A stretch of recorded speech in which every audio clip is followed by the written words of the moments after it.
Hello Star Citizens and Meridian members, and welcome back to another tier list video. But today we're doing a fun one. We are doing stealth ship. Kicking off right off the bat, we are starting with the Sabre. So this is more of a kind of medium fighter class. However, we're going to stick it in B tier purely because it has a decent profile when it comes to stealth. It is one of the lowest stealth kind of cross sections in the game, providing you optimize all your components for stealth. But anyway, the Sabre, 4.5 million, 4 size 3 missiles and 4 size 3 laser repeaters. So it's just a solid stealth kind of medium fighter range option. It is pretty decent. But now we're going to go on to its brothers. Starting off with the Sabre Raven, 2 size 3 laser cannons and 2 size 1 EMPs. However, this has a significantly higher cross section than the others. It's about almost double. So honestly, it's nice, but I'm going to drop it into D tier.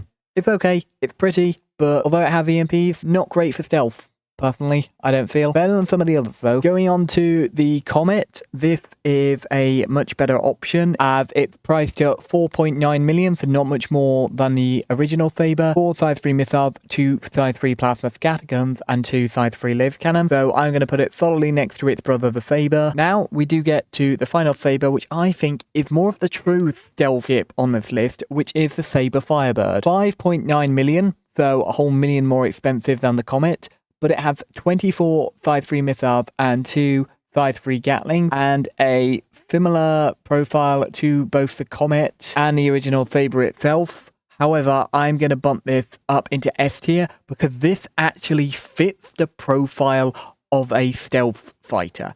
It's meant to fly in undetected, let off a ton of missiles behind enemy lines, or just when the fighter is not expecting it, and then hightail it out of there before anyone realizes it was even there. And because it's got 24 missiles, it's very much a ship that you can do that. Now, going on to the Eclipse, this is the only other fighter which kind of fits the stealth role profile, and honestly, it looks like the B2 Spirit bomber. Anyway, 7.9 million, 3 size 9 torpedoes and 2 size 2 repeaters, and literally similar, and in some cases slightly better stealth profile than the Firebird. So honestly, pretty decent. Now, going on to the Razor X, this is a very simple kind of almost stealth racer ship. It's kind of designed to fly in extremely quickly, get behind enemy lines, drop stuff off, and then get out of there. So again, very much fits the role. And although it's the cheapest on this list at 1.7 million, its weapon complement is not really that good. It's 2 size 1 missiles and 2 size 2 scatterguns. So it very much has its uses, and it's very much an okay stealth ship, but it's not fabulous, which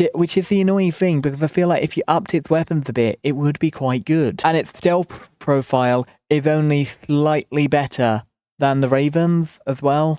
And the stealth profile is slightly worse than the Ravens, but the reason it's higher is because it's so damn fast. It's built off a racing ship, and it also, again, it feels more like a stealth ship than the Raven does. Now, going on to the stealth versions of the F7C-S, aka the Ghost variant, again, these feel weird because then they're very much not kind of stealth ships. They're more like F7s just painted in stealth coating. You know, they're not fabulous as stealth ships, which is the issue because they have only a slightly worse stealth profile than both the Raven and the Razor, but their weapons do kind of make up for it. Anyhow, going on to the Mark I, which is priced at 3.3 million, has 4 size 2 missiles, 4 size 1 missiles, and 2 size 3 laser cannons. Honestly, probably going to stick it in C tier as well because it's just not great. It's an F7, which is good.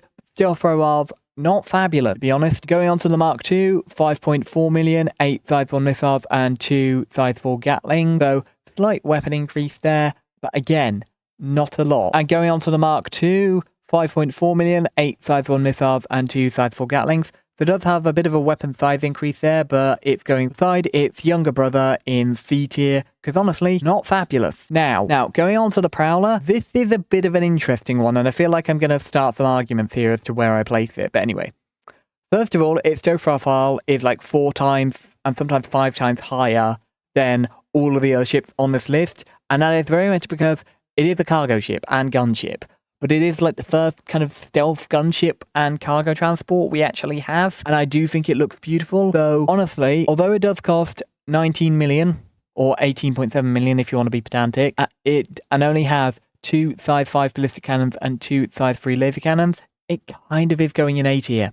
I'm sorry, because it's literally designed as a stealth cargo ship, and we don't actually have one of those, and it's really useful for what it is. So if you want to go smuggling drugs and so on, that is the sort of thing. The rest of these are all fighter based. This is the first one which is actually a stealth cargo ship, which I think increases its value significantly. So even though its stealth is nowhere near as good as any of the others on this list, I still think it's very deserving of A+, because we have our stealth bomber, we have our dedicated stealth fighter, and then we have a bunch of ships which kind of fit into the stealth fighter role, don't really do the role as well as some of the others on this list, and we don't have stealth capability when it comes to cargo ships, and the Prowler just fits that role nicely. So in a sense, I feel like here we have very much free ships which cover most of the stealth bases. The only thing I think we do actually need for stealth ships wise is maybe a stealth data runner. But I feel like when data running is actually added,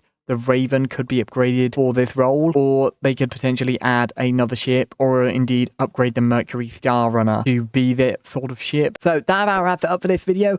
Click below to subscribe and go and drop a like on the video if you found it helpful. And on screen now, if you want to sign up to our organization, this is how you do it. When you sign up for Meridian, you will get an extra 50,000 credits in game for you to spend. So thank you all for watching, everyone, and have a good day.